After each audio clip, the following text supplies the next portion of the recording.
안녕하세요. 끌어당김의 법칙 마스터 소피입니다. 요즘 제가 올리는 끌어당김에 대한 유튜브 영상을 보시고 정말 많은 분들이 반응을 보여주고 계신데요. 사실 저도 놀라울 정도로 반응이 뜨겁습니다.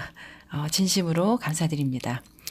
직접 상담을 요청하시거나 또 회원 가입도 해주시고 개별 세션에 대한 요청도 정말 많아졌습니다.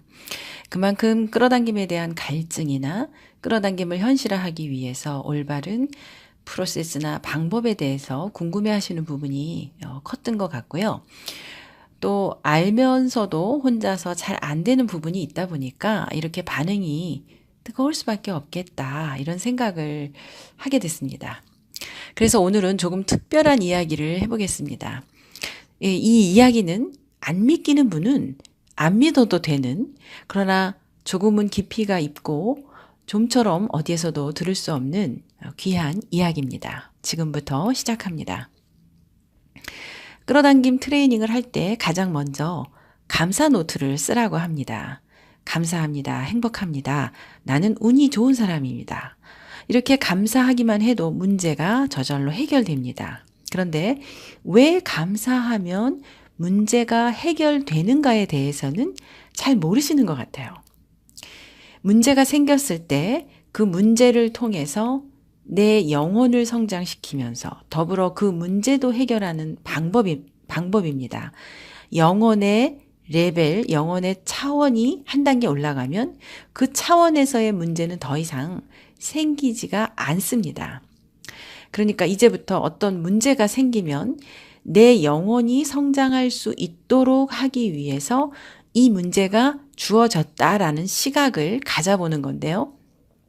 이 방법은 인간관계, 행복, 건강, 돈, 모든 것에 다 적용이 되니까 이걸 어떻게 적용할 것인가는 각자의 몫입니다. 스스로 생각해 보시기 바랍니다. 가령 남편 때문에 힘들고 남편이 마음에 안 들어요. 남편 하는 행동이나 성격이 너무도 나를 힘들게 한다고 해보죠. 이러면 그 남편이 내 마음에 쏙 들게 바뀌기를 바라거나, 바뀌면 좋겠지만 내가 누구를, 그게 남편이라 해도 바꿀 수는 없습니다. 저도 한동안 이런 에너지 레벨에 있어 봤기 때문에 너무나 이해가 가는데, 내가 이런 남편에 대한 불만이나 화를 가지고 있는, 그런 파동을 가지고 있는 한 문제는 해결되지 않습니다. 사실 배우자는 이 세상에서 내 영혼의 성장을 위해서 수행하기에 가장 적합한 대상입니다. 결혼식장에서 평생 이 사람을 사랑하겠습니까? 라고 주례가 물어봤을 때 예 라고 대답한 그 순간부터 수행은 시작된 거예요. 어떤 수행이냐? 이 사람을 만나서 내 영혼을 성장시키겠다. 이런 사람과 살면서도 행복해야 하는 수행입니다. 우리는 이 세상에 올 때 나의 영혼을 성장시키고 행복하게 살겠다는 신과의 약속을 하고 옵니다. 그래서 내 영혼이 성장하기에 가장 적합한 배우자를 만나는 거예요. 지금의 그 배우자를 통해서 내 영혼이 성장하지 못하면 다른 누구를 만나더라도 같은 차원의 문제를 경험하게 되어 있습니다. 가장 좋은 방법은 감사하는 거예요. 또 다른 예를 들어볼게요. 가령 직장에서 유독 나를 힘들게 하고 괴롭히는 사람이 있다고 해보죠. 그러면 그 인간이 너무 밉고 싫겠죠. 그리고 어떻게든 그 인간을 바꾸고 싶고 그 인간이 바뀌기를 바랍니다. 그런데 본론부터 말씀드리면 그 사람에게 감사하게 되면 문제는 자연히 해결됩니다. 자, 직장 내의 직원이 10명이라고 해보죠. 그러면 나를 괴롭히는 그 인간을 뺀 나머지 9명, 그 사람들은 나를 괴롭히지 않은 사람들이죠. 그러면 나를 괴롭히지 않은 그 9명의 사람들에게 내가 감사했느냐? 일일이 그들에게 평소에 감사하는 마음을 전했느냐? 나를 미워하고 나를 힘들게 하고 있는 그 사람에게만 온통 나의 신경이 거기에 있었지 그 외 사람들에게 감사하는 마음을 내었는가 말이죠. 당연하게 생각했던 그 나머지의 직장 동료들에게 감사하다는 마음이 일일이 이게 생기게 되면 내 마음이 평온해집니다.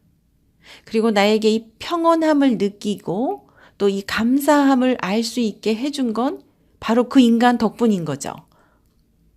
내 마음에서 이렇게 그 사람에 대한 감사함이 이는 순간 상대방의 뇌가 움직이면서 스위치가 바뀌게 되어 있습니다. 그러면서 그 사람의 역할이 끝납니다. 자, 또 다른 예로 건강검진을 했더니 내 유방에 작은 암덩어리가 있는 걸 발견했습니다. 건강상에 문제가 생긴 거죠. 자, 감사의 법칙을 응용해 본다면, 그렇다면 내 몸에서 이 유방 이외에는 암덩어리가 없다는 계산이 되는 거죠. 머리카락에도, 눈에도, 피부에도, 위에도, 뭐 뼈에도, 장에도 암이 없다는 이야기입니다. 그러면 암이 생기지 않는 건강한 다른 내 몸의 다른 부위에 일일이 생각해 보면 감사할 일이죠. 그래서 나의 다른 신체 부위를 감사하게 생각하다 보면 결국 지금의 내 몸 자체에 감사하는 마음이 생기게 되는 거고, 그 감사함을 알 수 있게 해준 그 존재, 암의 존재 그 자체에 감사하게 됩니다. 그러면 자연히 암도 사라집니다. 암이라는 게 스트레스 덩어리, 불안, 초조화, 걱정 덩어리니까 그 암 자체에 감사하게 되면 사라지는 것과 같은 이치입니다. 그런데 이 암이라는 존재 포커싱이 돼서 왜 나에게 이런 일이 생겼는가 화나고 불안하고 걱정을 하는 게 아니라 지금껏 건강하게 있어준 나머지 내 몸에게 감사하고 또 이 고마움을 알게 해준 암 그 존재에 감사하는 마음을 가지면 문제도 해결되면서 더불어서 나의 영혼도 성장시키는 방법입니다. 사실 처음부터 어떤 문제가 생겼을 때 그냥 그 자리에서 바로 감사하는 마음을 내면 그 문제는 끝나는데 우린 그렇게 하지를 못하죠. 그렇게 안 돼요. 몸에 암덩어리가 생겼는데 어떻게 처음부터 그 암에게 감사한다는 거는 어렵죠.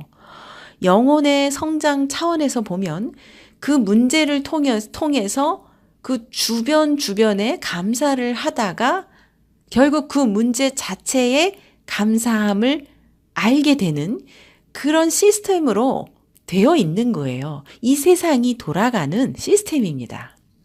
그래서 이 세상은 일단 감사입니다. 범사에 감사하라. 감사를 모르기 때문에 고생을 하는 거예요. 감사의 반대말은 당연하다는 겁니다. 당연하다고 생각하는 순간부터 힘들어지는 겁니다. 감사 끝에 그 문제 자체에 감사를 하게 되면 그 문제는 해결이 됩니다. 그렇게 되어 있어요. 그러니까 이제부터 어떤 문제가 생기면 감사함을 모르는 나에게 감사를 깨닫게 하기 위해서 신이 나에게 사인을 주고 있구나. 이렇게 해석을 해보시기 바랍니다. 없는 것에 대해서 불만을 하고 있으니까 이제 그만하라고 신이 보내준 선물, 신이 보내준 문제가 생겼을 때 감사를 배우기 위해서 이 문제가 나에게 주어졌다는 해석을 해보는 거예요.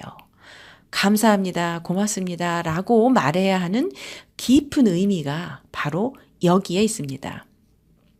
왜 나만 이런 문제가 나에게만 있는 거야? 왜 나만 힘들어?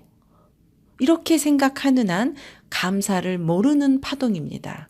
누구에게나 문제가 있습니다. 저도 문제가 있고 고민이 있고 대통령도 대통령에게 맞는 고민 문제가 있어요. 나만 겪는 게 아닙니다. 사람은 누구나 그 영혼의 레벨에 맞는 문제를 겪으면서 성장해 가게 돼 있습니다. 영혼의 레벨이 올라가면 더 이상 그 문제는 오지 않아요. 이미 반성하고 알고 있고 깨달은 사람에게 벌을 줘도 의미가 없기 때문이죠. 감사합니다, 고맙습니다 라고 말해야 하는 깊은 의미가 바로 여기에 있습니다. 오늘도 감사하는 마음으로 기분 좋게 흘러가 보시기를 바랍니다. 오늘 이야기가 조금이라도 풍요로운 인생의 힌트가 되셨기를 바라면서 여러분의 행복한 성공을 응원합니다. 감사합니다.